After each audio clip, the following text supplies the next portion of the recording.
గత 5 ఏళ్లు సమస్యల సుడిగుండంలో కొట్టుమిట్టాడిన విజయవాడ వాసులు కూటమి ప్రభుత్వం వచ్చాక క్రమంగా కుదుట పడుతున్నారు. రహదారులు, తాగునీరు, మురుగు కాలువల సమస్యల నుంచి ఉపశమనం పొందుతున్నారు. ప్రభుత్వం చేపడుతున్న అభివృద్ధి కార్యక్రమాలపై ప్రజలు హర్షం వ్యక్తం చేస్తున్నారు.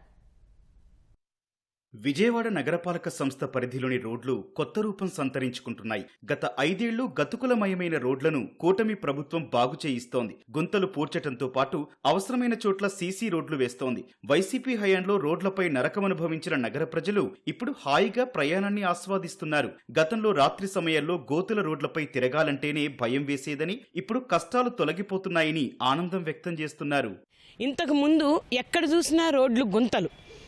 అసలు బైక్ మీద వెళుతుంటే రాత్రిపూట ఎక్కడ పడతాము, ఎటు పడిపోతాము అన్న ఇంత ఇదిగా ఉన్న దాన్ని ఇప్పుడు వచ్చిన కొంచెం కాలంలోనే ఎక్కడైనా సరే మీరు చూడొచ్చు. ఈ రోడ్డు అంతా కూడా చిన్న చిన్న గుంటలతో సహా ఎక్కడైనా సరే అన్నీ పూడ్చేసి ఇది చక్కటి రోడ్డుగా చేశారు. కూటమి ప్రభుత్వంలో రోడ్లు గుంటలు ఇప్పుడే నెమ్మదిగా వేస్తున్నారండి. వీటి వల్ల మాకు చాలా హాయిగా ఉంది. లాస్ట్ గవర్నమెంట్లో మా రోడ్డు 2 సార్లు టెండర్లు పిలిచారు, ఎవరు వచ్చి వేసింది లేదు. కానీ 2 సార్లు శంకుస్థాపన జరిగింది.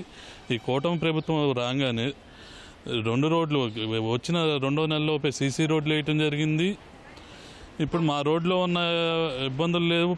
ముసలాళ్ళు కానీ ఎవరైనా కానీ అంతా ఫ్రీగా గుంటలు లేకుండా వెళ్ళగలుగుతున్నాము. రోడ్లు కూడా బాగానే ఉన్నాయి.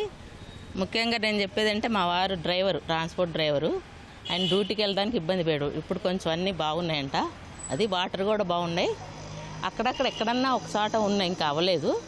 ఈ మెయిన్ రోడ్లు మట్టి బాగానే ఉంది. విజయవాడలోని పలు కాలనీల్లో తాగునీటి సమస్య తీవ్రంగా వేధిస్తోంది. దీనిపై స్థానిక ఎమ్మెల్యేలు దృష్టి సారించి సమస్య పరిష్కరిస్తున్నారు. రామలింగేశ్వర నగర్లో 74 కోట్ల రూపాయలతో వాటర్ ట్రీట్మెంట్ ప్లాంట్ నిర్మిస్తున్నారు. ఈ ప్లాంట్ 2 ఏళ్లలో పూర్తి చేయాలని లక్ష్యంగా పెట్టుకున్నారు.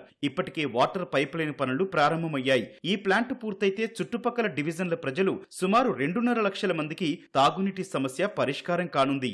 రామలింగేశ్వర నగర్లో భూగర్భ జలాలు కలుషితం అవడం వల్ల ఇక్కడ వాటర్ సమస్య బాగా ఎక్కువగా ఉంది. దీనికోసం గద్దె రామ్మోహన్ రావు గారు ఇక్కడ ప్రజలందరూ కలిసి ఆయన దగ్గరికి వెళ్ళి విన్నవించుకుంటే మొదలుపెట్టారు. ఇప్పటికే 90% పనులు పూర్తయినాయి. ఇంకా 5% పనులు ఉన్నాయి. అవి కూడా మన ఎన్డీఏ కూటమి ప్రభుత్వంలో తొందరగా పూర్తి చేసి ఇక్కడ పరిసర ప్రాంతాల్లో ఉన్న ప్రజలందరికీ నీటిని అందుబాటులో తేవాలని కృషి చేస్తున్నారు. నగర ప్రజలను ప్రధానంగా వేధిస్తోన్న డ్రైనేజీ సమస్య పరిష్కారానికి అడుగులు పడుతున్నాయి.